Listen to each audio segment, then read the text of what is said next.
जय हिंद। आज का सेशन वेरी इंपॉर्टेंट है सी टेट के लिए, क्योंकि आरटीई 2009 ऐसा कोई भी एग्ज़ाम हो ही नहीं सकता टीचिंग लाइन का जिसमें आरटीई 2009 से प्रश्न ना आए। और सी टेट में तो कंपलसरी 1 से 2 प्रश्न जरूर देखने को मिलते हैं। तो जिसका भी सी टेट का एग्ज़ाम है वो ज़रूर इसको देख कर जाए, और जितने इसमें फैक्ट बताएंगे उतने ही केवल देख कर जाना है। इसके अलावा अगर नहीं देखेंगे फिर भी कोई दिक्कत नहीं, सारे प्रश्न हल हो जाएंगे। तो चलते हैं, देखते हैं आरटी 2009 के बारे में। इसका फुल फॉर्म से भी एक क्वेश्चन पूछा जाता है। तो आरटी 2009 का फुल फॉर्म क्या होता है? राइट टू एडुकेशन, यानी शिक्षा का अधिकार 2009। बचपन में ये चीज़ें याद आ रही होगी कि एक पेन पर एक तरफ लड़का लड़की बैठे रहते थे और एक तोता होता था जो जाके पढ़ता था और पढ़ाता था। और इसमें हम P/Q को भी देखेंगे, जिससे ये पता लग पाएगा क्वेश्चन किस प्रकार से पूछे जाते हैं। तो RTE 2009 यानी राइट टू एडुकेशन, इसको देखेंगे। राइट टू RTE 2009 जो है ऐसे डायरेक्ट नहीं आ गया है। अगर हम DPSP के आर्टिकल 45 को देखेंगे, उसमें लिखा गया है कि राज्य 6 वर्ष से कम आयु के बच्चों के लिए पूर्व प्रारंभिक शिक्षा और उनकी बाल्यावस्था की देखभाल की व्यवस्था करेगा। इसी के तहत जो है अनुच्छेद 45 के तहत वर्ष 2002 में संविधान संशोधन किया गया। कौन से नंबर का? 86वां संविधान संशोधन किया गया। और इस 86वें संविधान संशोधन द्वारा आर्टिकल 21 में 21A जोड़ा गया, जो कि इस समय भाग 21 जो है भाग 3 के अंतर्गत आता है। और इसको जोड़ करके ये लिखा गया कि 6 से 14 वर्ष तक के सभी बच्चों को मुफ्त एवं अनिवार्य शिक्षा उपलब्ध कराने का प्रावधान किया गया है। तो ये भी प्रश्न पूछ सकता है कि वर्तमान में जो है शिक्षा का अधिकार यानी RT 2009 किस में है, DPSP में या मूल अधिकार में? तो मूल अधिकार है। अमूल अधिकार को कोई भी राज्य या सरकार कोई भी नहीं छीन सकता है। तो वर्तमान में आर्टिकल 21A के तहत जो है शिक्षा का अधिकार क्या है? मूल अधिकार है, जिसके माध्यम से 6 से 14 वर्ष तक के बालकों को जो है मुफ्त शिक्षा प्रदान की जाएगी। इसी की देन है कि आज जो है जेनजी अल्फा बिल्कुल रोड पर उतरे हुए हैं, आंदोलन कर रहे हैं सरकार के विरुद्ध कि हमें अच्छी शिक्षा दो, हमें अच्छी किताब दो, हमें अच्छी सड़क दो, हमें अच्छी जो है व्यवस्था दो। ये सब किसके तहत कह रहे हैं? तो आर्टिकल 21A के तहत कह रहे हैं। आगे है, इसको प्रभावी बनाने के लिए 4 अगस्त 2009 के लोकसभा में, ये भी डेट याद रखना, 4 अगस्त 2009 के लोकसभा में यह अधिनियम पारित किया गया, जो कि 1 अप्रैल 2010 को पूरे देश में लागू हो गया। ये डेट बहुत बार पूछा गया है कि कब यह जो है पूरे देश में लागू हुआ, तो 1 अप्रैल 2010 को। ऑफिशियल नाम इसका क्या है? तो the right of children to free and compulsory education act 2009, यानी निःशुल्क और अनिवार्य बाल शिक्षा का अधिकार 2009। आरटीई के कुछ महत्वपूर्ण धाराओं को अब हम देखते हैं।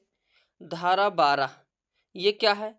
आरटी 2009 के अनुसार प्राइवेट स्कूलों में कितने प्रतिशत सीटें गरीब विद्यार्थियों के लिए आरक्षित रहेगी? तो 25%। ये चीज ध्यान रखना, जो 25% सीटें आरक्षित रहती हैं गरीब विद्यार्थियों के लिए, किस धारा के तहत? RT 12 के तहत, RTE के धारा 12 के तहत। अब अगर 25% सीटें ये रिजर्व नहीं करते हैं तो केस कर सकते हैं कोई भी। जब केस कर देंगे तो स्कूल का पूरा व्यवस्था यानी स्कूल ही निरस्त कर दिया जाएगा। इसलिए 25 जो हम लोगों का आरक्षण है उसको हम लोग को लेना है, जागरूक बनना पड़ेगा। ये कोई जो है अपने अधिकार को देता नहीं है, छीनना पड़ता है। धारा 13, प्रति व्यक्ति फीस लेने पर शुल्क का 10 गुना जुर्माना देना होगा।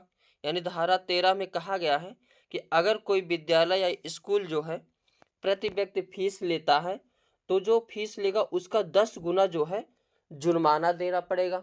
तो इसीलिए जो स्कूल वाले होते हैं वो फीस के नाम से नहीं लेते हैं, बल्कि स्कूल के व्यवस्था के नाम से लेते हैं। आगे धारा 14 में क्या लिखा गया है, तो किसी बालक के पास जन्म प्रमाण पत्र न होने की स्थिति में वह विद्यालय में प्रवेश लेने से इनकार नहीं किया जा सकता है।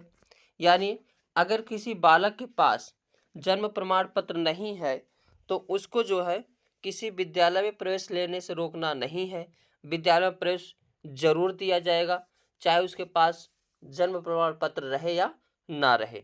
यानी इसका यही मतलब है कि सभी को शिक्षित करना है, सभी को शिक्षा में आगे बढ़ाना है।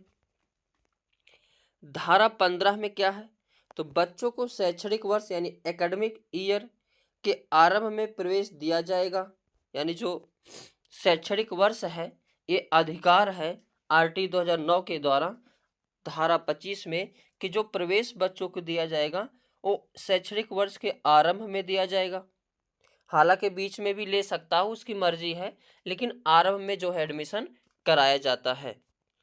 धारा 16 क्या है, छात्र को ना तो क्लास में फेल किया जाएगा और ना ही विद्यालय से निकाला जाएगा। यानी छात्र को जो है क्लास में फेल नहीं किया जाएगा।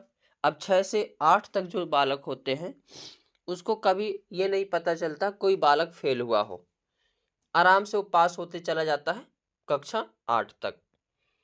एक पॉइंट में भूल गया, अगर बोल देगा विकलांगों के लिए कितना मुफ्त शिक्षा है एवं अनिवार्य शिक्षा है तो 6 से 18 वर्ष है, और सिंपल बालक कहेगा तो 6 से 14 वर्ष। धारा 17 में क्या कहा गया है, बच्चों को शारीरिक दंड देना और प्रताड़ित करना जो है मना किया गया है। यानी बच्चों को जो है न मारना है, न डांटना है, न गाली देना है, ये सब जो धारा 17 के तहत जो है बंद किया गया है।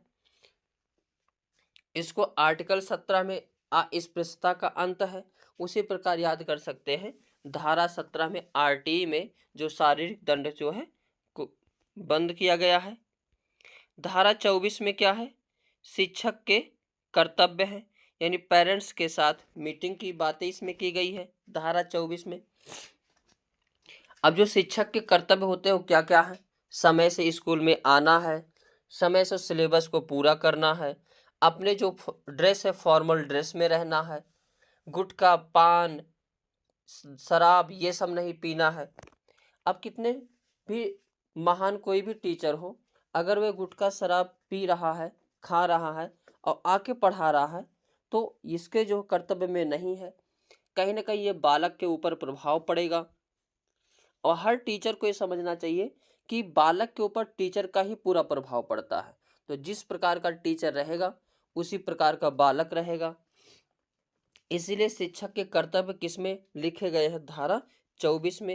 यानी टाइम से आना है, सिलेबस को टाइम से पूरा करना है, फॉर्मल ड्रेस में रहना है, ना कि अपने आप को स्मार्ट दिखाना है, गुटखा पानी शराब का सेवन नहीं करना है।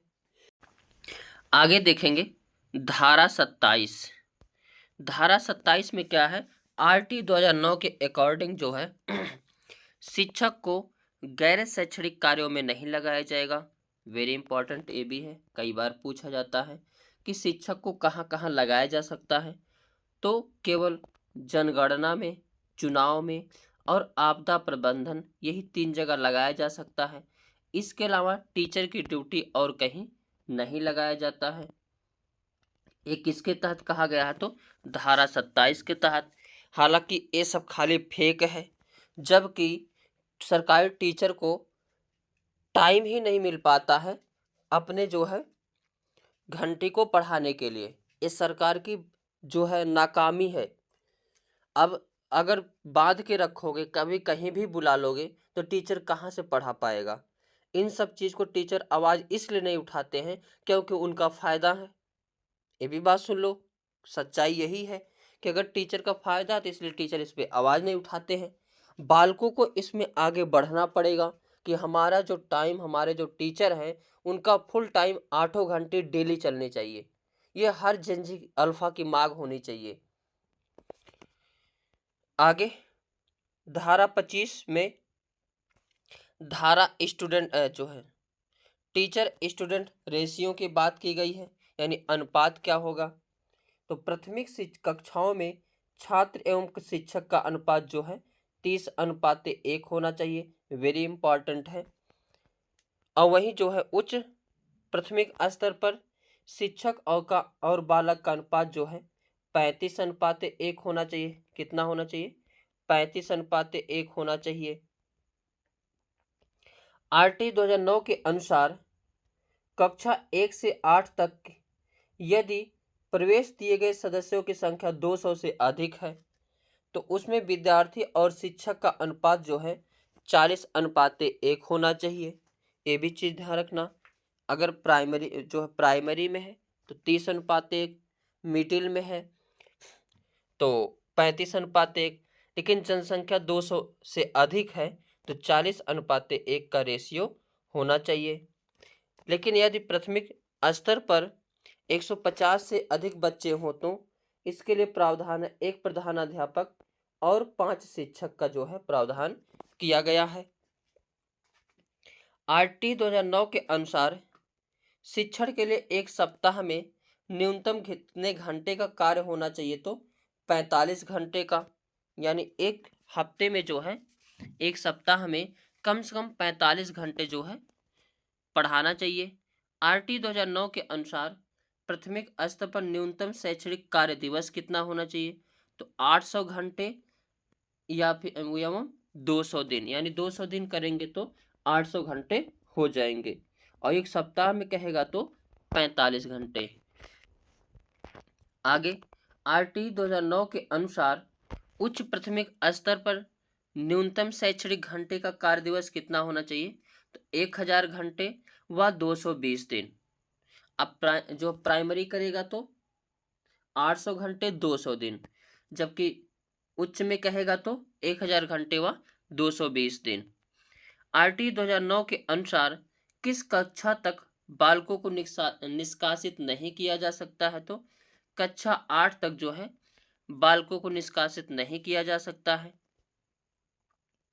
आगे ए भी पॉइंट पूछता है कि आरटी 2009 के अनुसार कक्षा 1 से 5 तक के बालकों को के घर से विद्यालय की दूरी कितनी होनी चाहिए? तो केवल 1 किलोमीटर या उससे कम होनी चाहिए, 1 किलोमीटर से ज़्यादा नहीं होनी चाहिए। आरटी 2009 के अनुसार एसएमसी यानी स्कूल मैनेजमेंट कमेटी का अध्यक्ष होता है अभिभावक। तो जो एसएमसी कमेटी होती है उसका अध्यक्ष कौन होता है? अभिभावक होते हैं, कई बार पूछा गया है। और प्रत्येक स्कूल में एक एसएमसी होती है, यानी स्कूल मैनेजमेंट कमेटी होती है। आगे इस अधिनियम के अनुसार स्कूल के विकास के अनुदान एवं खर्च का उत्तरदायित्व विद्यालय प्रबंधन समिति करेगा, यानी एक जो है विद्यालय प्रबंधन समिति होती है, यह क्या करती है? जो है विद्यालय का विकास, अनुदान एवं खर्च का उत्तरदायित्व जो है संभालती है। आरटी 2009 के अनुसार विशेष आवश्यकता वाले बच्चों को किस शिक्षा व्यवस्था के अंतर्गत पढ़ाना चाहिए? तो समावेशी शिक्षा व्यवस्था। एक कई बार पूछा गया है कि समावेशी शिक्षा क्या होती है, वेरी इंपॉर्टेंट है, तो इसके बारे में थोड़ा सा देख लेते हैं। समावेशी शिक्षा ऐसी शिक्षा होती है जिसमें चाहे विकलांग बालक हो, चाहे साधारण बालक हो, चाहे विशिष्ट बालक हो, चाहे कमजोर बालक हो, किसी भी धर्म के बालक हो, किसी भी जाति के बालक हो, किसी भी समाज के बालक हो, किसी भी देश के बालक हो, या उत्तरी भारत, दक्षिणी भारत, पूर्वी भारत, यानी कहीं के भी बालक हो, सभी को एक साथ बैठाकर शिक्षा देना क्या है? समावेशी शिक्षा कहलाती है। इससे बहुत सारे फायदे भी होते हैं, बहुत सारे लॉस भी होते हैं। इसमें लॉस किसका होगा? तो केवल जो प्रतिभाशाली बालक होगा उसका लॉस होगा, जबकि इसमें जो है समावेशी शिक्षा से जो है एक दूसरे की भाषाओं का आदान प्रदान होता है, एक दूसरे में भाईचारा का विकास होता है, एक दूसरे के संस्कृति की को जान पहचान सकते हैं, एक दूसरे के से जो है भाषाओं का आदान प्रदान होता है, एक दूसरे से कहीं ना कहीं मित्रता बनी रहती है, प्रेम भाव बना रहता है। और कुछ बच्चा अगर उसको पढ़ना नहीं जानता है तो भी वह पढ़ना जो है जान जाता है, सीख जाता है। तो समावेशी शिक्षा में जो है की बातें कौन करता है, तो RT 2009 करता है। आगे, शिक्षा का अधिकार 2009 की क्रियान्वयन के बाद कक्षा कक्ष कैसे हो गए हैं, तो अधिक समझाती हो गए हैं।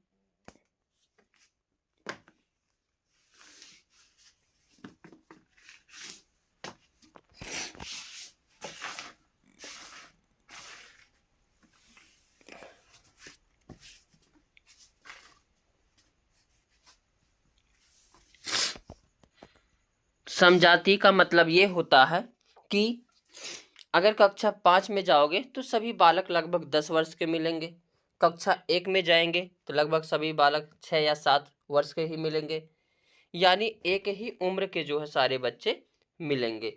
ये किसके बाद हुआ है, तो RT 2009 के बाद। आगे, RT 2009 के अकॉर्डिंग जो है दिव्यांग बच्चों के लिए मुफ्त शिक्षा जो है कब तक है, तो 18 वर्ष तक है। और वहीं साधारण बालकों के लिए 6 से 14 वर्ष तक है। आगे अगर हम बात करेंगे, अब हम देखते हैं प्रश्नों को, इससे ये प्रश्न पता चल जाएगा प्रश्न किस प्रकार से पूछे जाते हैं। पहला प्रश्न है, निःशुल्क एवं अनिवार्य बाल शिक्षा अधिकार अधिनियम 2009 दिव्यांग बच्चों के निःशुल्क शिक्षा के अधिकारों को सुनिश्चित करता है। किस उम्र तक, तो 6 से 18 वर्ष तक। तो इसका ए ऑप्शन इसका करेक्ट आंसर हो जाएगा। 6 से 14 किसके लिए, साधारण बालकों के लिए है। आगे नेक्स्ट प्रश्न है, निम्नलिखित संरचनाओं में से शिक्षा का अधिकार अधिनियम 2009 किसकी वकालत करता है। तो अभी हमने पढ़ा था समावेशी शिक्षा की वकालत करता है। समावेशी शिक्षा क्या होती है, तो ऐसी शिक्षा जिसमें हर प्रकार के बालक, चाहे किसी विशिष्ट बालक हो, चाहे प्रतिभाशाली बालक हो, चाहे सामान्य बालक हो, किसी धर्म का बालक हो, किसी जाति का बालक हो, किसी समुदाय का बालक हो, सभी को एक ही क्लास में बैठाकर शिक्षा देना क्या कहलाता है, समावेशी शिक्षा कहलाता है। आगे नेक्स्ट प्रश्न पूछा गया था, शिक्षा का अधिकार अधिनियम किस वर्ष से प्रभावित हुआ। तो प्रभावी पूछ रहा है, तो यह 1 अप्रैल 2010 से प्रभावी हुआ था। तो सेकंड ऑप्शन इसका करेक्ट आंसर हो जाएगा। नेक्स्ट प्रश्न है, शिक्षा का अधिकार अधिनियम 2009 में उल्लेख की गई समावेशी शिक्षा की अवधारणा निम्नलिखित में से किस पर आधारित है। क्या अधिकार आधारित मानवतावादी परिप्रेक्ष्य पर है, या मुख्यतः व्यावसायिक शिक्षा उपलब्ध करा करके आसक्त बच्चों को मुख्य धारा में शामिल करना इस पर है, या व्यवहारवादी सिद्धांत पर है, या आसक्त बच्चों के प्रति एक समान सहानुभूति अभिवृत्ति से है।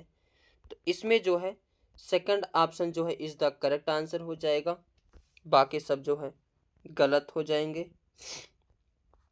आगे नेक्स्ट प्रश्न देखते हैं, संविधान के किस संशोधन से शिक्षा एक मौलिक अधिकार बनाई गई है। ये भी प्रश्न पूछा गया है। तो 86वें संविधान संशोधन से, इसका first option is the correct answer हो जाएगा। नेक्स्ट प्रश्न है, बालकों को मुफ्त एवं अनिवार्य शिक्षा का अधिकार अधिनियम 2009 निम्न में से किस पर ध्यान नहीं दिया है। तो 14 वर्ष के पश्चात के शिक्षा पर, या एकेडमिक कैलेंडर को निर्धारित करना, या घुमंतु बालकों के प्रवेश को सुनिश्चित करना, या अध्यापकों के प्रशिक्षण को सुविधा प्रदान करना। तो ये जो है 14 वर्ष के बाद के शिक्षा के बारे में नहीं बताया है, तो इसमें नहीं पूछा गया, तो इसका डी ऑप्शन इसका करेक्ट आंसर हो जाएगा। नेक्स्ट प्रश्न है, निःशुल्क एवं अनिवार्य शिक्षा का बालकों का अधिकार अधिनियम के 2009 के अंतर्गत किसी भी अध्यापक को निम्न में से किस कार्य में नहीं लगाया जा सकता? तो आपदा प्रबंधन में लगाया जा सकता है, चुनाव में लगाया जा सकता है, पल्स पोलियो में लगाया जा सकता है। लेकिन 10 वर्ष पश्चात होने वाले जनगणना में इसमें भी लगाया जा सकता है, लेकिन पल्स पोलियो में नहीं लगाया जा सकता। तो नहीं पूछा तो इसका D option is the correct answer हो जाएगा। नेक्स्ट प्रश्न, शिक्षा का अधिकार अधिनियम 2009 में एक अध्यापक के लिए न्यूनतम कार्य घंटे प्रति सप्ताह कितना होना चाहिए? तो 45 घंटे। तो इसका third option is the correct answer हो जाएगा। तो मिलेंगे नेक्स्ट सेशन में।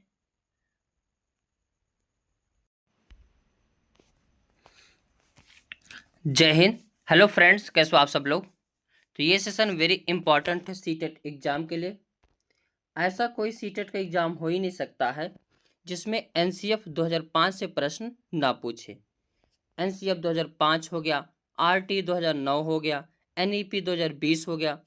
इन सब से प्रश्न पूछना जो है एकदम लाजमी है, जरूर प्रश्न आएंगे, क्योंकि यहीं से सीडीपी का निर्माण होता है, यहीं से जो है बहुत सारे प्रश्नों का लिंक होता है, क्योंकि हमें चाहे जैसे भी शिक्षा देनी है सबका लिंक एनसीएफ 2005, आरटी 2009, एनईपी 2020 से होनी चाहिए। तो देखते हैं, एक नंबर तो यही पूछा जाता है कि एनसीएफ 2005 का फुल फॉर्म क्या होता है? तो नेशनल क्यूरिकुलम फ्रेमवर्क 2005, यानी राष्ट्रीय पाठ्यचर्या की रूपरेखा 2005। इसमें सभी पॉइंट को हम लोग देखेंगे। जैसे राष्ट्रीय पाठ्यचर्या की रूपरेखा 2005 है क्या? तो एक प्रकार का दस्तावेज है जिसमें ऐसे विषयों पर चर्चा की गई है कि बालकों को क्या और किस प्रकार से पढ़ाया जाना चाहिए। अब जब इसके बारे में बताया गया है कि बालकों को क्या और किस प्रकार से पढ़ाना चाहिए, तो कहीं ना कहीं ये अच्छी चीजें हैं। तो यह एक प्रकार का क्या है? दस्तावेज है, और जिसमें क्या लिखा गया है कि बालक को कब और क्या और किस प्रकार से पढ़ाया जाना चाहिए। एक प्रश्न ये भी पूछा जाता है कि एनसीएफ 2005 की उत्पत्ति कहाँ से हुई है? तो रविन्द्रनाथ टैगोर के सभ्यता और प्रगति नामक निबंध से हुई है। राष्ट्रीय पाठ्यचर्या की रूपरेखा 2005 का अनुवाद, ये भी प्रश्न पूछा जाता है, कितनी भाषाओं में किया गया है? तो 8वीं अनुसूची में दी गई सभी भाषाओं में किया गया है, यानी 22 भाषा है, तो 22 भाषाओं में जो है इसका अनुवाद किया गया है। अब आगे देखते हैं, वेरी वेरी इंपॉर्टेंट, इसको लगाना मोस्ट इंपॉर्टेंट। राष्ट्रीय पाठ्यचर्या की रूपरेखा 2005 के मार्गदर्शी सिद्धांत। जितना मैं बता रहा हूं केवल इतना ही पढ़ लेना, एग्जाम में जो प्रश्न गलत नहीं होगा। और हमारे चैनल को इसको सब्सक्राइब कर ले ताकि यहाँ से जो भी वीडियो अपलोड किए जाए सबसे पहले आपके यहाँ पहुँचे। और ये कहीं ना कहीं जो है मोस्ट इम्पॉर्टेंट है सीटेट के लिए। अब इसको तो यही से प्रश्न जो है ज़्यादातर बनते हैं, तो इसको देखते हैं। इसके मार्गदर्शी सिद्धांत कितने हैं? तो 5 मार्गदर्शी सिद्धांत हैं। इन्हीं 5 मार्गदर्शी सिद्धांतों को हम लोग देखते हैं। ज्ञान को स्कूल के बाहरी जीवन से जोड़ा जाए, बहुत ही इंपॉर्टेंट है।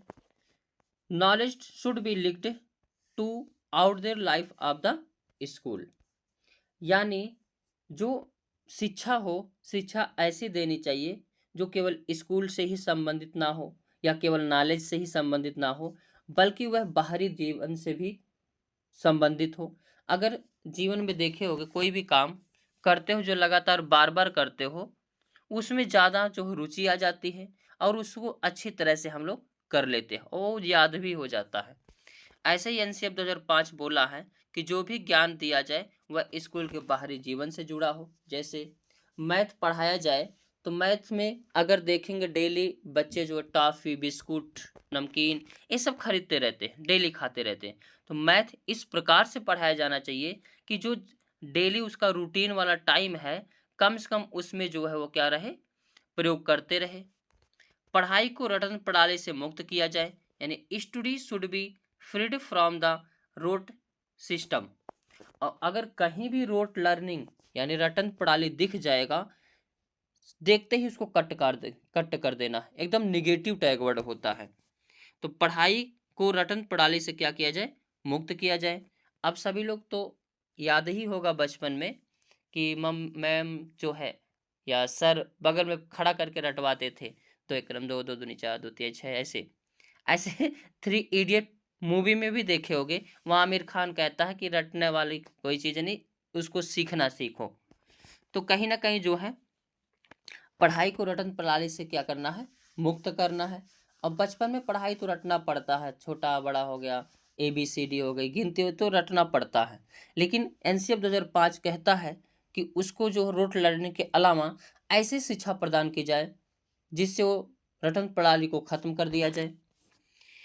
पाठ्यचर्या पाठ्य पुस्तक केंद्रित ना हो, यानी जो पाठ्यचर्या है वो पाठ्य पुस्तक केंद्रित ना हो, यानी curriculum should not be text book centred.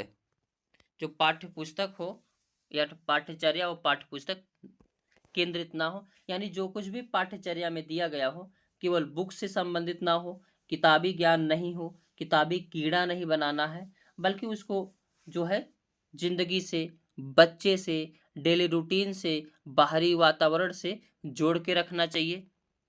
परीक्षा को अधिक लचीलापन बनाना, यानी जो परीक्षा है वो लचीलापन होना चाहिए, रिगिड नहीं होना चाहिए कि जबरदस्ती यही करना है, कभी नहीं, उसमें लचीलापन होना चाहिए। और कक्षा की गतिविधियों से जोड़ना। अब ऐसा नहीं कि हम पढ़ा रहे कक्षा 2 की क्लास को और हम टेस्ट ले रहे 12वीं क्लास के, तो ऐसा जो है नहीं होना चाहिए।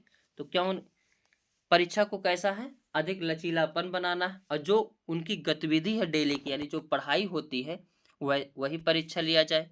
यानी make exams more flexible and integrate with classroom activities. राष्ट्रीय मूल्यों के प्रति आस्थावान विद्यार्थी तैयार किया जाए, वेरी इंपॉर्टेंट। यानी जो विद्यार्थी तैयार किए जाए, पढ़ाया जाए, वो राष्ट्रीय मूल्यों के प्रति आस्थावान हो। जैसे श्रीमती इंदिरा गांधी जी हो गई, राजीव गांधी, सुभाष चंद्र बोस, अंबेडकर जी, यानी ऐसे महान विभूतियों के या राष्ट्रीय जो स्वतंत्रता में भाग लिए हैं, ना जाने कितने वीर सपूतों ने, सबके प्रति आदर का भाव हो, राष्ट्रीय मूल्यों के प्रति आस्थावान विद्यार्थी तैयार किए जाए, ये NCF 2005 कहता है। यानी study should B prepared for national value. आगे ये भी वेरी इंपॉर्टेंट है, राष्ट्रीय पाठ्यचर्या की रूपरेखा 2005 के प्रमुख सुझाव, वेरी इंपॉर्टेंट, ध्यान देना, एक एक पॉइंट को याद रखना है। बालक सक्रिय है, यानी NCF 2005 कहता है कि जो बालक होता है वो सक्रिय होता है, चाइल्ड एक्टिव होता है। वह स्वयं से जाने और सीखे और नई चीजों को आजमाए, जोड़ तोड़ करे, गलतियां करे और स्वयं सुधार करे। यानी NCF 2005 बालक को खुद ही एक नन्हा वैज्ञानिक मानता है और यह मानता है कि वह खुद से भी कोई भी चीजें को सीख सकता है। कई बार क्वेश्चन पूछा जाता है कि अध्यापक को किस रूप में जानना है, तो सुगमकर्ता के रूप में जानना है। और बालक को एकदम एक्टिव रखना है, एकदम फ्री रखना है, तुम्हारा जो मन करे वो करो, करके सीखो, यानी लर्निंग बाय डूइंग पर मेहनत करता है। सीखना सक्रिय व सामाजिक गतिविधि है, ये जो NCF 2005 है वो कहता है जो सीखना है वह क्या है, सक्रिय और सामाजिक गतिविधि है। यानी जब तक सक्रिय नहीं रहोगे तब तक सीख नहीं पाओगे। अब कितने लोग तो इस वीडियो को सो करके देख रहे होंगे, तो क्या सीख पाएंगे, नहीं सीख पाएंगे, क्योंकि एक्टिव होना बहुत जरूरी है। अब हम इसको पढ़ा रहे हैं, इसका समाज में कुछ वैल्यू ही ना हो, क्या इसको जो है कोई पढ़ेगा, नहीं पढ़ेगा। अब समाज में वैल्यू डायरेक्ट तो नहीं लेकिन इनडायरेक्ट है कि नहीं, अगर CTET को पास करोगे, सुपर टेट दोगे, सुपर टेट को पास करोगे तो सरकारी जॉब मिलेगी, और सरकारी जॉब मिलेगी तो अपने आप में क्या है, एक अहम रोल रहेगा, एक रुतबा रहेगा। सीखने में यांत्रिकता यानी बार बार नहीं होनी चाहिए। NCF 2005 यही कहता है कि जो सीखने में है यांत्रिकता, यानी एक ही चैप्टर को बार बार नहीं पढ़ाना है, हर बार अलग अलग चैप्टर पढ़ाना है। क्योंकि एक ही चैप्टर ही पढ़ने से आदमी क्या हो जाता है, बालक बोर हो जाता है। तो एनसीएफ 2005 कहता है कि हर बार कुछ नया चीज जो है पढ़ाया जाए। सीखने को डर और अनुशासन की जगह आनंद एवं संतोष से जोड़ा जाए। जो सीखने का मतलब सिखाने का माहौल हो, उसे डर से ना है सिखाना है, ना ही अनुशासन में रख के सिखाना है।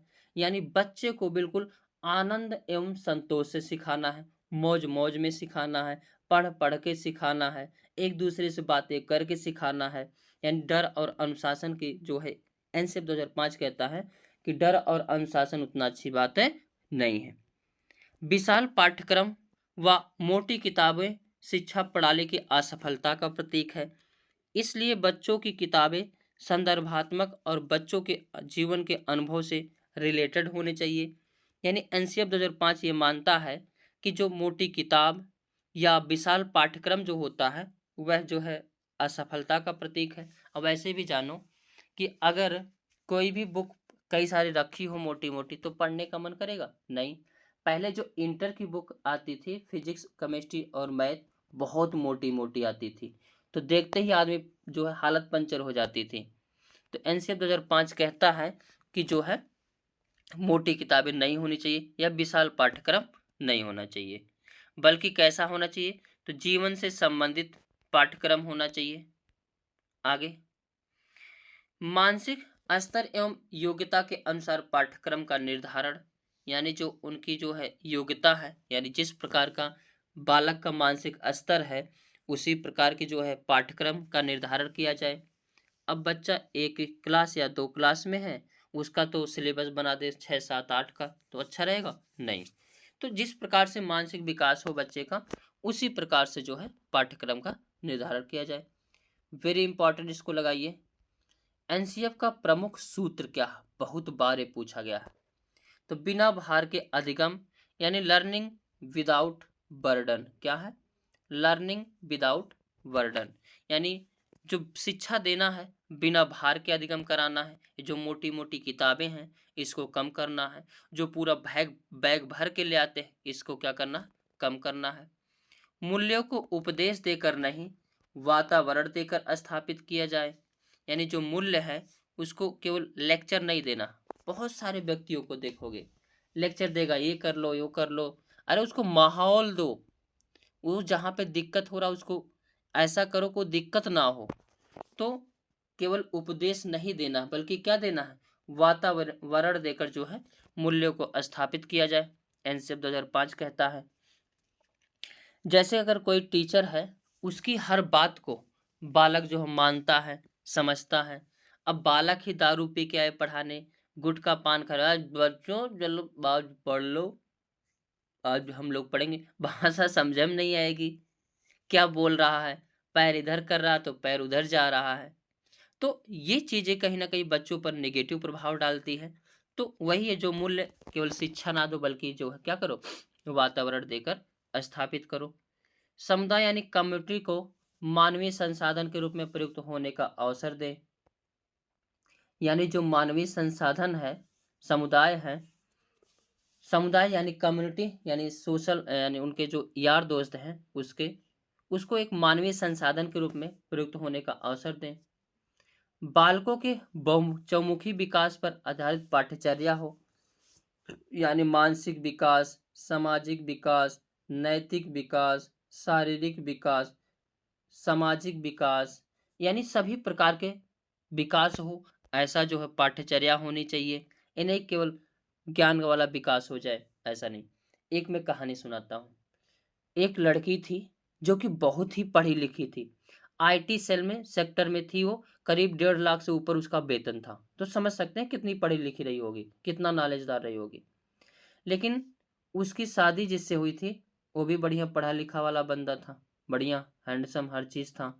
लेकिन इस लड़की को बना देते हैं, इस लड़की से डाइवर्स हो गया, डिवोर्स हो गया। तो ये लड़की जो है बच्चे को इसकी तरफ मिला था, लड़की के लिए, मतलब जो बालक है वो लड़की का होगा। तो लड़की जो है उस बालक को मार डाली, इसलिए ताकि इस बालक से मुझे उस व्यक्ति की का जो है याद ना आए। सोच लो, यहाँ ज्ञानात्मक पूरा विकास हो गया, क्या संवेगात्मक विकास हुआ था? नहीं। इसीलिए एनसीएफ 2005 कहता है कि बालकों का चहुमुखी विकास किया जाए, चाहे ज्ञानात्मक हो, चाहे भावनात्मक हो, चाहे संवेगात्मक हो, फिजिकल हो, सामाजिक हो, सभी विकास होना चाहिए, नैतिक। आगे, सभी विद्यार्थियों हेतु समावेशी वातावरण तैयार करना, वेरी इंपॉर्टेंट, इसको लगाओ। समावेशी वातावरण से ऐसा कोई प्रश्न हो ही नहीं सकता, जो मतलब ऐसा कोई एग्जाम हो ही नहीं सकता जिसमें समावेशी शिक्षा ना पे पूछी जाए। समावेशी शिक्षा होती क्या है, इसको ध्यान देते हैं। तो एक ऐसी क्लास जहाँ पे विशिष्ट बालक हों, सामान्य बालक हों, प्रतिभाशाली बालक हों, विकलांग बालक हों, किसी भी धर्म से संबंधित बालक हों, पूरे भारत में कहीं से भी हो, यानी उत्तरी दक्षिणी कहीं से भी हो, या किसी भी जाति से हो, किसी भी धर्म से हो, चाहे लड़का हो चाहे लड़की, सभी को एक क्लास में शिक्षा देना, यही क्या है, समावेशी वातावरण है। हालांकि इसमें से कुछ लॉस भी होता है, लेकिन बहुत सारे फायदे भी होते हैं। भाईचारा का विकास होता है, एक दूसरे की संस्कृति का आदान प्रदान होता है, एक दूसरे की भावनाओं में मेल जोल होता है। ये सभी से क्या होता है, समावेशी, ये जो है शिक्षा क्या कहलाती है, समावेशी शिक्षा कहलाती है। और ये वातावरण समावेशी वातावरण कहलाता है। आगे,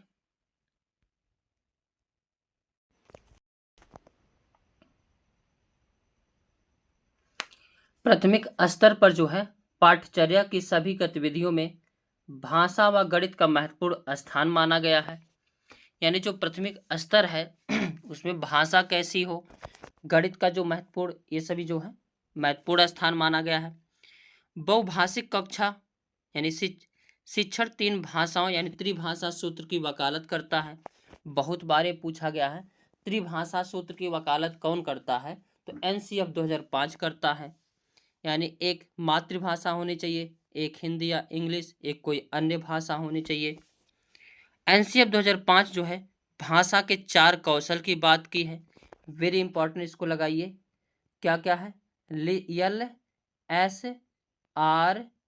ये ट्रिक याद रखना, यानी लिस्टनिंग, स्पीकिंग जो है, रीडिंग और राइटिंग।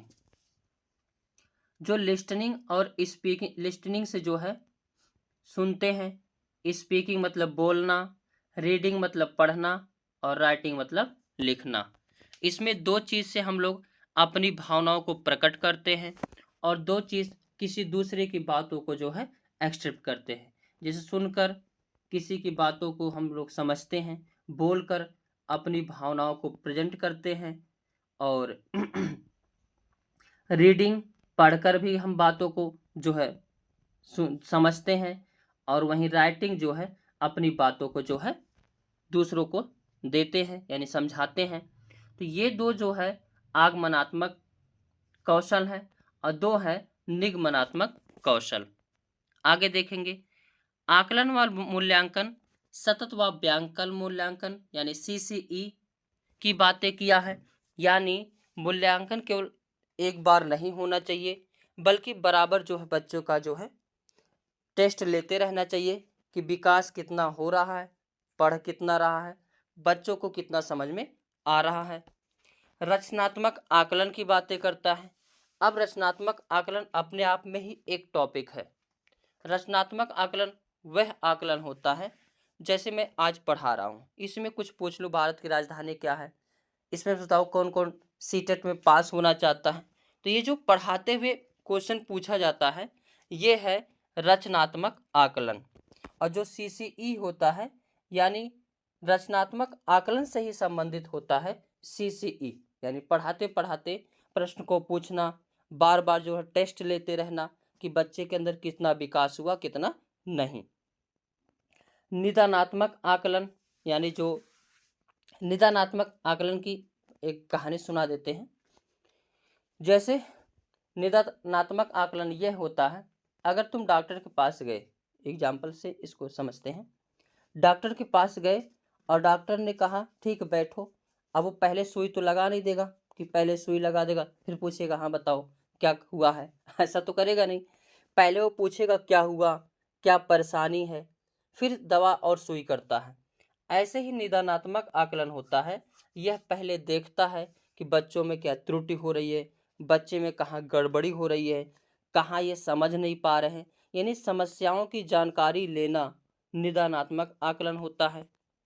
क्लास 10th बोर्ड की परीक्षाएं ऐच्छिक होनी चाहिए, यानी क्लास 10 की जो परीक्षा है वो ऐच्छिक होनी चाहिए, यानी परीक्षा जो है अपने हिसाब से जो है होनी चाहिए, यानी उसका फिक्स होना चाहिए, बोर्ड की परीक्षा होनी चाहिए।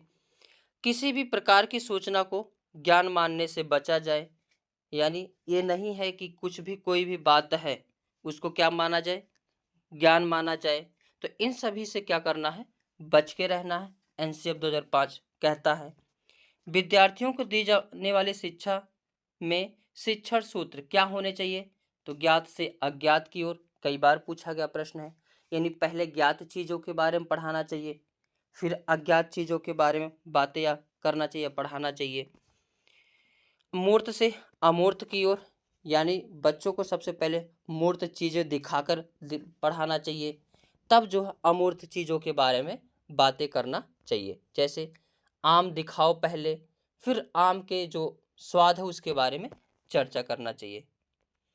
सजा व पुरस्कार की भावना को सीमित किया जाए, यानी जो सजा की भावना है एनसीएफ 2005 कहता है कि उसको सीमित किया जाए, यानी मारना, दंड देना, बोलना, गाली देना, ये सबको क्या कर दिया जाए, सीमित कर दिया जाए। अगर बहुत पहले यानी अपने पापा या दादा से पूछोगे तो पहले जो क्लास होती थी उसमें मुगल का मारते थे, मारते मारते डंडा टूट जाता था, इतना मारते थे। तो इन सभी, तो इससे क्या होता था, बालक एक दिन स्कूल जाता फिर दूसरे दिन से जाता ही नहीं था डर के कारण। और टीचर भी जो होते थे उच्च जो है दर्जे के होते थे, ब्राह्मण हो गए, क्षत्रिय हो गए, ऐसे यानी उच्च कुल के होते थे। तो अगर नीचे का बालक कोई एससी एसटी ओबीसी का चला जाता तो उनको मुगल का मारते थे, ताकि वो बच्चा पढ़ने ना आए। लेकिन शिक्षा सबको आवश्यक है। हम भी इस मुहिम को आपने जो लक्ष्य बनाए हैं कि हम भी कई करोड़ों बच्चों को जो है शिक्षा मुफ्त में देंगे। इसी टारगेट को आगे बढ़ते हुए, इसी टारगेट को पूरा करने के लिए हम पूरा प्रयत्नरत हैं। शैक्षिक गतिविधियों में बच्चों के अभिभावकों को भी जोड़ा जाए, यानी जो शिक्षा का कार्यक्रम है कहीं ना कहीं उससे बाल जो है अध्यापक को भी जोड़ा जाए, अध्यापक से भी मिला जाए कि आपके बच्चे में क्या कमी है, कहाँ पे त्रुटि हो रही है, कैसा है बच्चा। विशाल व पाठ्यक्रम और मोटी किताबों असफलता का प्रतीक है, यह जो है एनसीएफ 2005 कहता है। और मूल्यों को उपदेश देकर नहीं बल्कि वातावरण देकर स्थापित किए जाए। और ये भी चीज़ याद रखना, सांस्कृतिक कार्यक्रमों में मनोरंजन के आधार पर सौंदर्य बोध को बढ़ावा दिया जाए, यानी ये नहीं कि कोई भी गाना बजा दे डांस कर दे, ऐसा नहीं। क्या करना है, सौंदर्य बोध को बढ़ावा देना है। आगे शिक्षकों को अकादमिक संसाधन व नवाचार आदि समय पर पहुंचाया जाए, यानी इस समय जैसे टेक्निकल का ज़माना है, डिजिटल बोर्ड से पढ़ाई हो रही है, अब अभी भी अगर चाक का ही प्रयोग करें तो नेगेटिव जाएगा। तो कहीं ना कहीं ये चीज़ कहा गया है कि शिक्षकों को जो अकादमिक संसाधन है उसको समय समय पर पहुंचाया जाए, कभी संसाधन खत्म ना हो। समुदाय को मानवीय संसाधन के रूप में प्रयुक्त होने का अवसर दें। मानसिक स्तर एवं योग्यता के अनुसार पाठ्यक्रम का निर्धारण हो। शांति शिक्षा को बढ़ावा, महिलाओं के प्रति आदर एवं जिम्मेदारी का दृष्टिकोण विकसित करने के कार्यक्रम का आयोजन करना, यानी महिलाओं के प्रति आदर का भाव हो, ऐसा पाठ्यक्रम, ऐसा माहौल होना चाहिए, ऐसे कार्यक्रम करवाना चाहिए। सभी विद्यार्थियों हेतु समावेशी वातावरण तैयार करना, यानी एक दूसरे से मिलजुल कर पढ़ाई करें। वेरी वेरी इंपॉर्टेंट, एनसीएफ 2005 में शिक्षक के प्रति दृष्टिकोण शिक्षक का ज्ञान का स्रोत नहीं, एक कई बार पूछा गया, अब की बार टेट में भी पूछा गया था, अपितु एक सुगमकर्ता है। जो सूचना को अर्थ बोध में बदलने की प्रक्रिया में विविध उपायों हेतु असहायक हो। यानी शिक्षक को क्या माना गया है? सुगमकर्ता के रूप में माना गया है। और एनसीएफ 2005 में बच्चों के प्रति दृष्टिकोण, प्रत्येक बच्चे को सीखने की गति प्रकृति अलग अलग होती है। सभी बच्चे सक्रिय रूप से पूर्व ज्ञान, उपलब्धि, सामग्री या गतिविधियों के आधार पर अपने अर्थ का निर्माण करते हैं। यानी एनसीएफ 2005 ये कहता है कि सभी बालक अपने आप में विशिष्ट होते हैं, सभी बालक की एक अलग सीखने की क्षमता होती है, सभी बालक में अलग अलग प्रकार के गुण पाए जाते हैं, तो उन्हीं के अनुसार शिक्षा देना चाहिए, उन्हीं के क्वालिटी को पहचान करके। और वेरी इंपॉर्टेंट लगाओ इसको, एनसीएफ 2005 5 विधियों पर जोर देता है। तो विधि कितनी पर? 5। Very very important. करके सीखने पर यानी लर्निंग बाय डूइंग पर एनसीएफ 2005 कहता है कि बालक को ऐसा वातावरण दिया जाए जो कि वह करके सीखे, अपने आप में करके सीखे, और करके जो सीखा जाता है वो कहीं ना कहीं जो है पूरा दिमाग में बैठ जाता है और पूरे लाइफ टाइम के लिए बैठ जाता है। निरीक्षण विधि यानी इंस्पेक्शन मेथड, तो एनसीएफ 2005 कहता है कि निरीक्षण विधि का प्रयोग किया जाए, परीक्षण विधि टेस्ट मेथड का प्रयोग किया जाए, सामूहिक विधि, सामूहिक विधि क्या होती है? तो एक पूरे समूह में खड़ा करके जो है प्रश्न को पूछना या किसी विषय पर कार्य करना, आपस में सहयोग से जो है पढ़ाई करना, ये सामूहिक विधि है। मिश्रित विधि यानी सभी को मिला करके बस बच्चों को आना चाहिए, ये क्या है? 5 विधि है। तो कितनी विधि पूछता है? तो 5। Learning by doing, inspection method, test method, collective law और मिक्स्ड मेथड। आगे एनसीएफ 2005 से संबंधित महत्वपूर्ण प्रश्न है। राष्ट्रीय पाठ्यचर्या की रूपरेखा 2005 में किसकी समझ प्राप्त होती है? तो रचनावाद की यानी कंस्ट्रक्टिविज्म की। राष्ट्रीय पाठ्यचर्या की रूपरेखा 2005 के अनुसार शिक्षक की भूमिका कैसी होनी चाहिए? सुविधादाता के रूप में, सुगमकर्ता के रूप में, फैसिलिटेटर के रूप में। एनसीएफ का फुल फॉर्म क्या होता है? National curriculum framework. एनसीएफ के अनुसार अंग्रेजी सिखाने का उद्देश्य क्या है? तो बहुभाषावाद यानी मल्टीलिंगुअलिज्म। एनसीएफ 2005 बल किस पर देता है? तो करके सीखने पर यानी लर्निंग बाय डूइंग पर। जय हिंद। कैसे हो सभी लोग और तैयारी कैसे चल रही है? आशा है तैयारी मस्त चल रही होगी, ठीक ठाक चल रही होगी। हालांकि सीटेट का पेपर जो है सितंबर में होने वाला है, तो उसी के लिए हम आज सेशन लेकर आए हैं एनईपी 2020 के बारे में। ये वेरी इंपॉर्टेंट सेशन है, इस चीज को ध्यान रखना, क्योंकि यहाँ से 5 से 6 क्वेश्चन जो है देखने को जरूर मिलेगा सीटेट के एग्जाम में। क्योंकि सीटेट का एग्जाम जो है डायरेक्ट तो क्वेश्चन आते नहीं, बहुविकल्पी ही रहते हैं, लेकिन सोच पर आधारित रहते हैं। ये नहीं है कि आरटी कब लागू हुई, एनईपी 2020 कब लागू हुआ, ऐसे प्रश्न नहीं पूछे जाते हैं। कॉन्सेप्ट वाले प्रश्न पूछे जाते हैं। तो कॉन्सेप्ट जो बनाए जाते हैं वो एनईपी 2020 से, आरटी 2009 से, एनसीएफ 2005 से, इन सभी से मिला करके जो है वो कॉन्सेप्ट बनाया जाता है।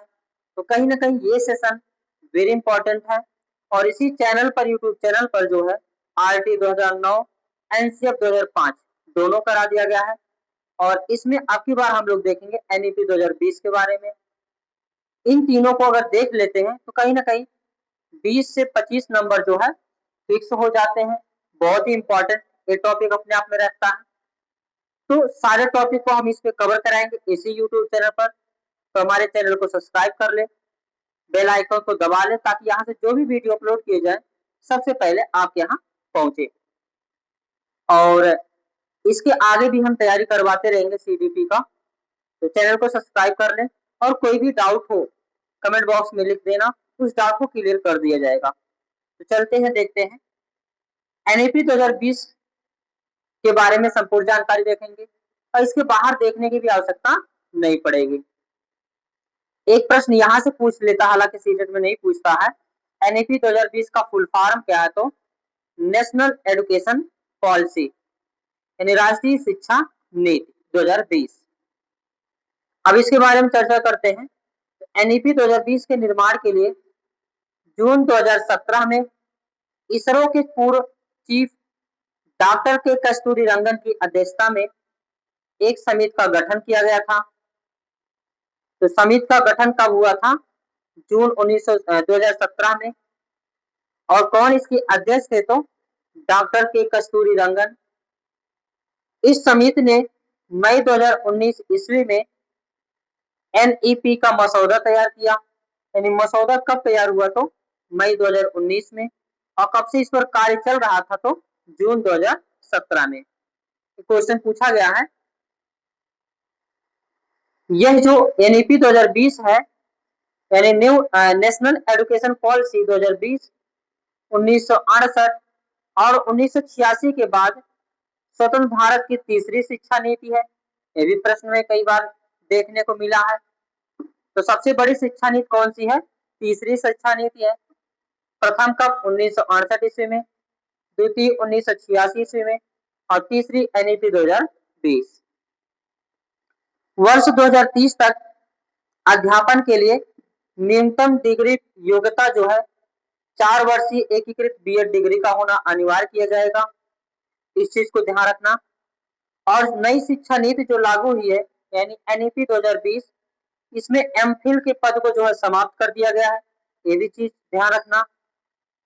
आगे इस नीति के आधारभूत सिद्धांत, वेरी इंपॉर्टेंट, इसको लगाइए क्योंकि ज्यादातर जो कॉन्सेप्ट बनेंगे यहीं से बनेंगे। जो एनईपी 2020 है यह संरचनात्मक समझ पर जोर देती है, ना कि रटन पद्धति पर। यानी रोट लर्निंग को जो है यह कम ध्यान देती है, संरचनात्मक समझ पर ध्यान देती है और केवल परीक्षा के लिए पढ़ाई पर नहीं। यानी एनईपी 2020 के में जो है रटने की कोई बात नहीं की गई है, रटन प्रणाली को खत्म किया गया है और केवल परीक्षा के लिए या नंबर के लिए या ग्रेड के लिए पढ़ना, इसको भी खत्म कर दिया गया है। बल्कि जो शिक्षा होनी चाहिए वो किस प्रकार की होनी चाहिए? तो संरचनात्मक समझ पर होनी चाहिए, इस पर जोर दिया गया है। बहुभाषिकता और विविधता को प्रोत्साहन देना, यानी एक क्लास में ही बहुत सारे रिकिम के बच्चे हों, इंग्लिश भाषी हो, उर्दू भाषी हो, हिंदी भाषी हो, यानी मल्टी लिंगुअलिज्म की बातें की है एनईपी 2020 और विविधता को प्रोत्साहन दिया। वैसे इसी विविधता को ही भाषा में कहा जाता है समावेशी शिक्षा। एनईपी जो है एनसीएफ 2005 में लिखा गया है, क्योंकि बहुभाषी होने के उच्च संज्ञानात्मक लाभ होते हैं। अब यही ध्यान देना कि अगर जो क्लास में बहुत सारे भाषा के बच्चे हैं तो एक दूसरे से भाषा का आदान प्रदान होगा, एक दूसरे की भाषा को जो है एक दूसरे बच्चे सीखेंगे। और विविधता मतलब यहाँ पे सभी प्रकार के जो है किसी भी समाज का हो शामिल हो बालक, किसी भी जाति से हो, कहीं से भी हो, सभी को एक ही क्लास में जो बैठाकर शिक्षण कार्य करना, यानी विविधता को प्रोत्साहन देना। बच्चों की शिक्षा का माध्यम कम से कम क्लास 5 या क्लास 8 या उससे आगे तक भी घर की भाषा यानी मातृभाषा या स्थानीय भाषा में होनी चाहिए।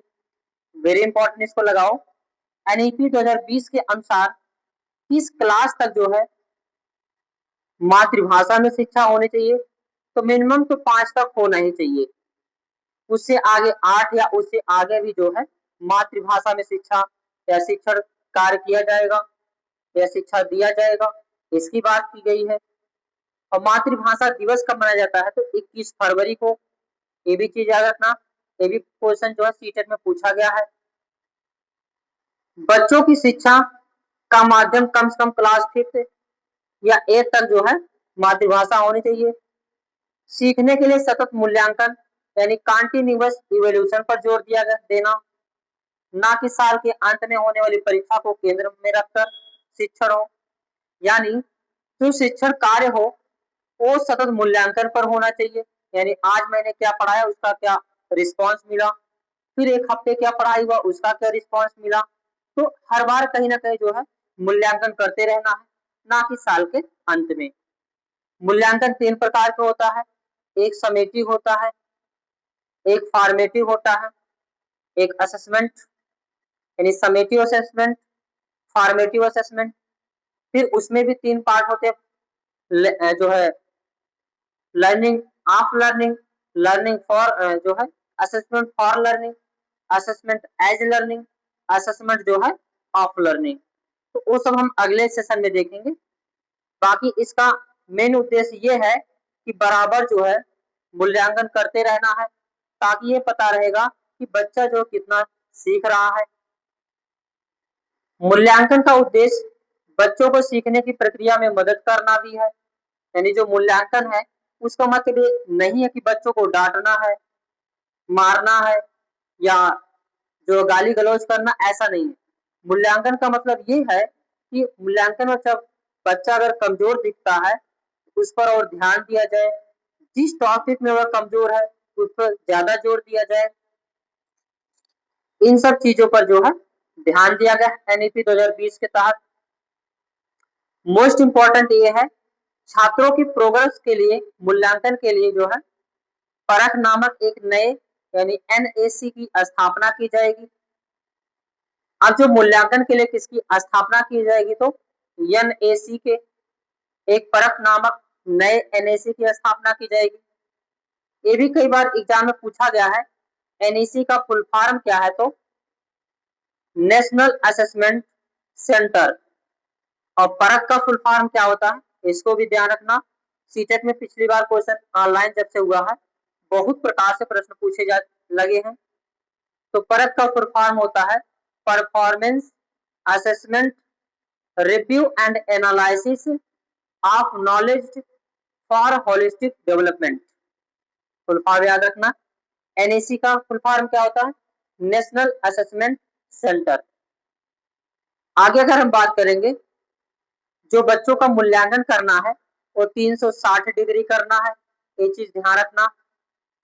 पहले जो रैंक दिए जाते थे ABCD, मतलब 80%, 81%, 50%, 55%, अब उसको खत्म करके एक जो है 360 degree multi dimensional report card दिया जाएगा सभी स्टूडेंट को।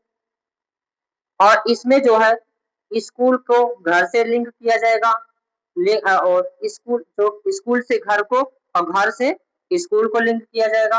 और दोनों जगह का मूल्यांकन किया जाएगा कि बच्चा घर पे कैसा है, स्कूल में कैसा है। या सेल्फ असेसमेंट यानी अपने साथ वो खुद कैसा बिहेव करता है, स्वयं का उसका मूल्यांकन कैसा है। असेसमेंट बाय टीचर्स यानी टीचर्स के द्वारा उसका क्या मूल्यांकन है, टीचर कैसे उसको मूल्यांकन करते हैं, टीचर के द्वारा उसकी क्या योग्यता है, उन सभी का मूल्यांकन करना। पीयर असेसमेंट यानी यार दोस्तों के साथ उसका कैसा बिहेव है, उसका कैसा चाल चलन है, उसका कैसा योग्यता है दोस्तों के साथ। असेसमेंट बाय पेरेंट्स यानी जो है पेरेंट्स यानी माता पिता के साथ उसका कैसा बिहेव है, उसको देखना है। यानी घर पे सही से रहता है, पढ़ता है, लिखता है या घूमता क्या है, सभी चीज का मूल्यांकन किया जाएगा। कि बच्चा घर पे जाके परेशान रहता है या एक रूम में रहता, आजकल तो ये भी बीमारी चल गई एक रूम में बच्चे को रहने की। और स्कूल बेस्ड असेसमेंट, जो स्कूल में पूरा हर चीज देखा जाएगा, खेल में किस प्रकार का बालक है, मैथ में किस प्रकार का है, हिंदी में किस प्रकार का है, यार दोस्तों के साथ कैसा बिहेवियर है, खेल में कैसी योग्यता है, सब चीज देखा जाएगा। यानी completely redesigned by states UTs under guidance from Parakh NCERT SCERT. यानी ये जो है राज्य और केंद्र शासित प्रदेश के अंडर में जो है परख नामक की स्थापना की जाएगी, जिसके तहत एनएसी की स्थापना होगी और ये 360 डिग्री मूल्यांकन किया जाएगा। इसमें एनसीईआरटी और एससीईआरटी दोनों शामिल होगा। AI based software to be used by students to track their growth through their school years। यानी AI बेस्ड भी देखा जाएगा, बच्चे का ग्रोथ क्या है, बच्चा स्कूल के टाइम पे कैसे रहा है, साल भर कैसे रहा है। It will include progress of their the child in inquiry based learning, quiz, role play, group work, portfolios, यानी ग्रुप में कैसा कार्य करता है, तो खेल में अपना भूमिका कैसे निभाता है, पोर्टफोलियो में इसकी क्या क्वालिटी है। इन सभी को मिला करके एक 360 डिग्री का जो है बनाया जाएगा। और कक्षा 6 के लिए अतिरिक्त भाषा के रूप में शास्त्रीय भाषा का चयन एक किया जाएगा। इस चीज को नाम याद रखना, इनमें से कौन सी भाषा का चयन होगा।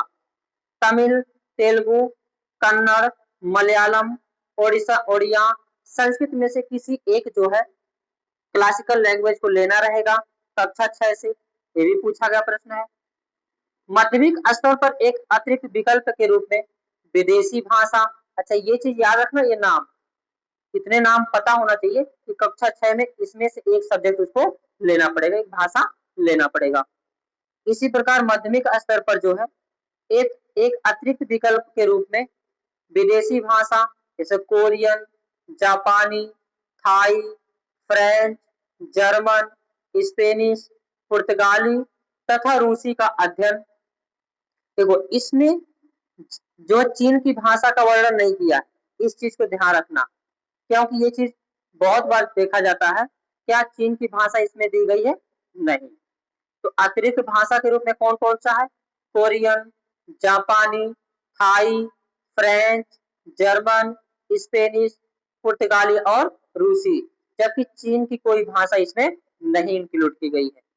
आगे एनईपी 2020 में यह सीखना है कि कैसे सीखना है, ना कि रटन प्रणाली कराना है, और मानकीकरण से लचीलापन यानी स्टैंडर्डाइजेशन टू फ्लेक्सिबिलिटी, यानी मानकीकरण को ध्यान नहीं करना है, बल्कि मानकीकरण से किधर ले जाना है, लचीलापन की तरफ ले जाना है, और बदलाव का प्रस्ताव रखती है, ये भी चीज याद रखना। पाठ्यक्रम की विषय वस्तु को प्रत्येक सब्जेक्ट में कम करके बेहद बुनियादी शिक्षा चीजों पर केंद्रित किया जाएगा, यानी जो विषय वस्तु है, भारी बैग, भारे बुक, उनको खत्म करके जो है कहीं ना कहीं बेहद बुनियादी चीजों पर ध्यान देना है, केंद्रित करना है, ताकि आलोचनात्मक चिंतन यानी क्रिटिकल थिंकिंग, खोज आधारित यानी डिस्कवरी बेस्ड लर्निंग, चर्चा आधारित, विश्लेषण आधारित अधिगम पर जरूरी ध्यान दिया जा सके। अब हम लोग जो स्कूल की राष्ट्रीय पाठ्य पुस्तकें हैं, स्कूल के क्यूरिकुलम में कमी की जाए, उसमें लचीलापन हो, और रटकर सीखने के बजाय रचनावादी सीखने के तरीकों पर जोर देने के साथ साथ स्कूल की नेशनल टेक्स्ट बुक में भी बदलाव होने चाहिए, ये भी चीज इसमें कहा गया है। आगे वेरी वेरी इंपॉर्टेंट, इसको लगाइए, ECCE, ECCE, इसका फुल फॉर्म से भी क्वेश्चन पूछे जाते हैं, yearly childhood care and education. इसके बारे में हम देखते हैं। पहले 10+2 का हिसाब किताब चलता था, पहले जो पाठ्यक्रम था 10+2 पर था, लेकिन इतनी समय जो पाठ्यक्रम है 5+3+3+4 पर है। इस चीज को ध्यान रखना, ये बहुत ही इंपॉर्टेंट है। तो पूछेगा इस समय जो एडुकेशन का पैटर्न कैसा है, तो 5+3+3+4 है, और पहले कैसा था, 10+2 पर आधारित था। अब इनके बारे में हम डिटेल से देखते हैं। ECCE के तहत जो है 5+3+3+4 पर आधारित शिक्षा दी जाएगी, और इसको कितने भागों में बांटा गया, 4, यानी 5 साल बच्चा जो है फाउंडेशनल में स्टेज में रहेगा, 3 साल बच्चा जो है प्रीपेटरी में रहेगा, और 3 साल बच्चा जो है मिडिल में रहेगा, और अगले 4 साल बच्चा जो है सेकेंडरी में रहेगा। इस चीज को ध्यान रखना। अब एक एक को थोड़ा सा डिटेल से हम लोग समझते हैं। जो शुरू के 5 ईयर हैं, यानी फाउंडेशनल स्टेज में, इसमें बच्चा जो है, जब बच्चा 3 साल का होगा तभी जो है उसको क्या कर दिया जाएगा, आंगनवाड़ी में भेज दिया जाएगा। और सबसे बड़ी बात ये है, आंगनबाड़ी में टीचर बहुत ही जो है कोताही करके पढ़ाते हैं, जबकि सरकार इतनी अच्छी-अच्छी व्यवस्था की है कि जो है बच्चा अगर स्कूल में जाए और स्कूल की सारी व्यवस्था को कर दिया जाए, तो कहीं न कहीं जो है स्कूल बहुत ही अच्छा हो जाएगा, प्राइवेट स्कूल से भी अच्छा हो जाएगा। अब इसपे सबको जागरूक होना पड़ेगा। अब इसमें हम खुद ही जो है एक मुहिम चलाएँगे, आंगनबाड़ी जो है करके एक मुहिम चलाएँगे जिसमें सब लोग शामिल होंगे और कहीं न कहीं हर व्यक्ति के जो गाँव का व्यक्ति है, वो आंगनबाड़ी केंद्रों पर उसका अहम भूमिका है, वो खुद जाकर के आंगनबाड़ी केंद्रों को सही करे। हर जनता को जागरूक होना पड़ेगा, तभी देश का विकास होगा। किसी नेता या मोदी जी को गाली देने से देश का विकास नहीं होगा। अपने स्वयं गाँव में जाना होगा, अपने छोटे-छोटे कदमों से ही विकास की रास्ता खुलेगा। आंगनबाड़ी से ही स्टार्टिंग करते हैं, कोटेदार से स्टार्टिंग करते हैं, प्रधान से स्टार्टिंग करते हैं, देश का विकास यहाँ से होगा। तो जो 5 साल है, इसको 2 भागों में बाँटा गया है, एक 3 साल और एक 2 साल। जो 3 साल होता है, आंगनबाड़ी में बच्चा 3 साल रहेगा, जिसको प्री स्कूल या बाल वाटिका भी कहा जाता है। इसमें बच्चा कोई भी कपड़ा पहन के चला आएगा, कोई भी ड्रेस पहन के चला आएगा, कैसे भी रहेगा, कोई दिक्कत नहीं है। और इसमें बालक जो है 3 साल मतलब तीसरी, चौथी, 5वीं और छठी यानी 6 साल तक बच्चा जो है आंगनबाड़ी, प्री प्री स्कूल या बाल वाटिका में रहता है और 2 साल जो बच्चा क्या करता है, क्लास और फर्स्ट में जाता है, यानी एज हो जाती है 6 से 8 साल। उसके बाद जो दूसरी स्टेज आती है, सेकेंडरी स्टेज आती है, प्रिपरेटरी स्टेज आती है, जो क्लास 3 से लेकर 5 तक होता है। इसमें बच्चा तीसरी क्लास में पढ़ेगा, चौथी क्लास में पढ़ेगा और 5वीं क्लास में पढ़ेगा। यानी 9 साल का होगा, 10 साल का होगा और 11 साल का इसमें बच्चा हो जाएगा। ये भी चीज़ ध्यान रखना। उसके बाद 3 है, ये मिडिल है, मिडिल में भी 3 साल बच्चा रहेगा, यानी क्लास 6 रहेगा, क्लास 7 रहेगा और क्लास 8 रहेगा। इसमें उम्र पूछेगा तो 12 साल, 13 साल और 14 साल, यानी बच्चा मिडिल में जो है 14 साल का हो जाएगा। उसके बाद जो चौथी अवस्था है, सेकेंडरी स्टेज है, इसमें बच्चा जो है 4 साल रहता है, यानी 9वीं क्लास रहेगा, 10वीं क्लास रहेगा, 11वीं क्लास रहेगा और 12वीं क्लास रहेगा। इसमें बच्चा कहीं न कहीं जो है 12 साल का, 13 सॉरी 15 साल, 16 साल का बच्चा हो जाएगा, 17 साल का और 18 साल का बच्चा जो है इंटर करते-करते हो जाएगा। हालाँकि यही पैटर्न पहले भी था, लेकिन पहले जो 5 साल के बाद एडमिशन लिए जाते थे, लेकिन इतनी समय 3 साल पर बच्चों का एडमिशन जो आंगनबाड़ी में हो जाता है। आगे अगर हम बात करेंगे, आगे देखेंगे ईसीसीई में क्या चीज़ें हैं, यानी yearly childhood care and education.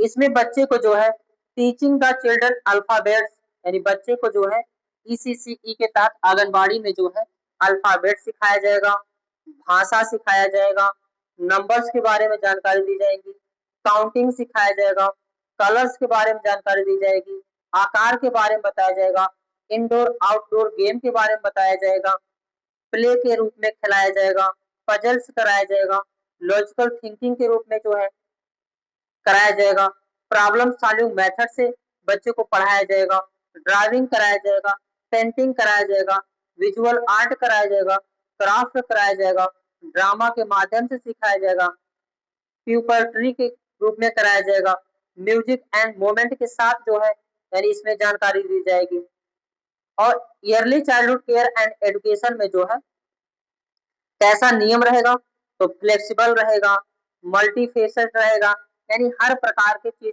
उपलब्ध रहेंगी। हालाँकि आंगनबाड़ी में कुछ भी उपलब्ध नहीं है। इससे जनता को जागरूक होना पड़ेगा, जनता को इस पर ध्यान देना पड़ेगा। हर गाँव के व्यक्ति का ये जो है नैतिकता है कि वो आंगनबाड़ी केंद्रों पर जाए, आंगनबाड़ी शिक्षकों के समय सीमा को देखे, क्या-क्या व्यवस्था है, इन सभी को देखे। क्योंकि सरकार व्यवस्था ला देती है, लेकिन यहाँ नीचे के जो लोग हैं, नीचे के तबके लोग हैं, वो यहाँ तक व्यवस्था नहीं पहुँचने देते हैं। कितने लोग इससे सहमत है, लाइक करें और इस मुहिम को आगे बढ़ाया जाएगा, आंगनबाड़ी केंद्रों से ही स्टार्ट किया जाएगा। मल्टी लेवल प्ले बेस्ड जो है एक्टिविटी कराई जाएगी, इंक्वायरी बेस्ड लर्निंग कराई जाएगी, ये सब ECCE के तहत कराया जाएगा। एक होता है FLN, वेरी इंपॉर्टेंट इसको लगाना, FLN ये क्या है? तो इसका फुल फॉर्म होता है फाउंडेशनल लिटरेसी एंड न्यूमरेसी, यानी बुनियादी साक्षरता और संख्यात्मकता।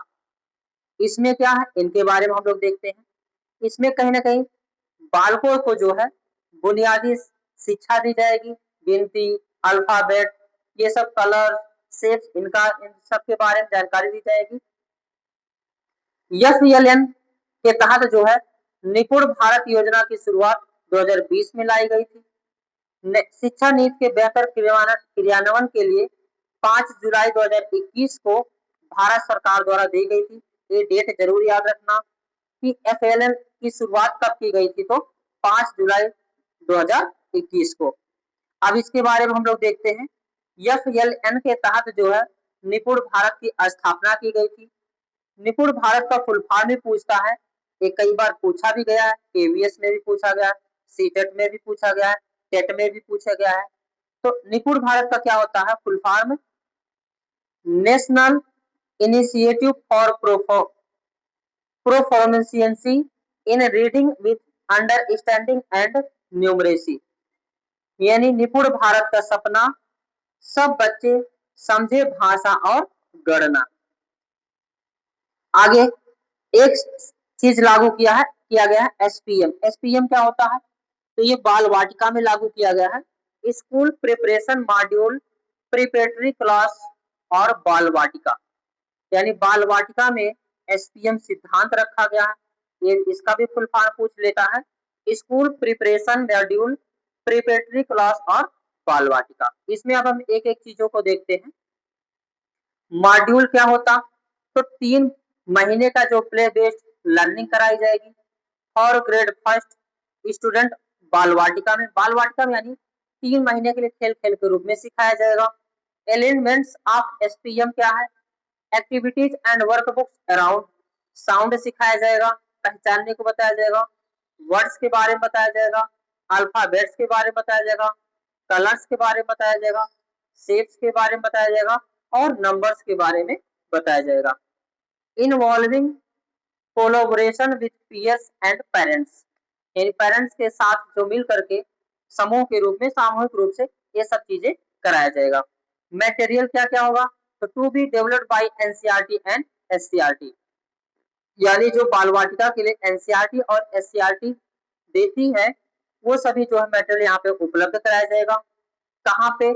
Standard alone anganwadi school located with schools में, प्री प्राइमरी स्कूल्स में, स्टैंड एलोन प्री स्कूल में, यानी ये जो प्राइमरी स्कूल आंगनबाड़ी बाल वाटिका है इन सभी में ये चीज उपलब्ध कराया जाएगा। हालांकि सरकार बहुत व्यवस्था करती है, लेकिन यहाँ पर जो है धरातल पर नहीं आ रहा है। इसको हम बार बार कहते हैं, ये सरकार की गारंटी नहीं है, बल्कि जनता की ये जिम्मेदारी है कि बाल वाटिका पर जाए, शिक्षकों को देखे, वो कितने समय पर आते हैं, कितना पढ़ाते हैं, क्या क्या सामान है, इन सब के बारे में हम धीरे धीरे जानकारी देते रहेंगे कि आंगनबाड़ी केंद्र पर क्या क्या आते हैं। तो सभी लोग अपने गांव से जागरूक होकर के आंगनबाड़ी केंद्रों पर जाएं और वहां पे देखें कि क्या क्या चीजें यहाँ पे आ रहा है। आगे लक्ष्य क्या रखा गया है? इसका क्या है? तो लर्निंग गोल्स ऑफ मिशन, यानी मिशन क्या है, लक्ष्य का गोल क्या है, एजुकेशन का गोल क्या है। तो ग्रेड बाल वाटिका में क्या क्या है? कहीं ना कहीं recognised and read numbers up to 10, यानी बच्चों को कम से कम 10 तक जो है गिनती आनी चाहिए। नंबर्स, ऑब्जेक्ट, शेप्स, इन सभी के बारे में जानकारी होनी चाहिए। Recognise letters and corresponding sounds, read simple words, यानी कम से कम वर्ड को पहचानना, सिंपल वर्ड्स को बोलना, 2 से 3 अल्फाबेट्स को एक साथ बोल लेना, ये बाल वाटिका में है। ग्रेड फर्स्ट में क्या है? तो read and write numbers up to 99, यानी 99 तक गिनती जो है ग्रेड फर्स्ट में याद होना चाहिए, और बाल वाटिका में 10 तक, और कम से कम 4 से 5 वर्ड सिंपल जो है मिला करके बोलना आना चाहिए। जो ग्रेड सेकंड है इसमें कम से कम 45 से 60 शब्द 1 मिनट में बच्चा पढ़ ले, और 99 से 999 तक गिनती बच्चों को आनी चाहिए। और ग्रेड थर्ड में जो है कम से कम 60 वर्ड को 1 मिनट में पढ़ पाए बच्चा और 9,999 तक गिनती जो है उसको आ पाए। ये लक्ष्य रखा गया है।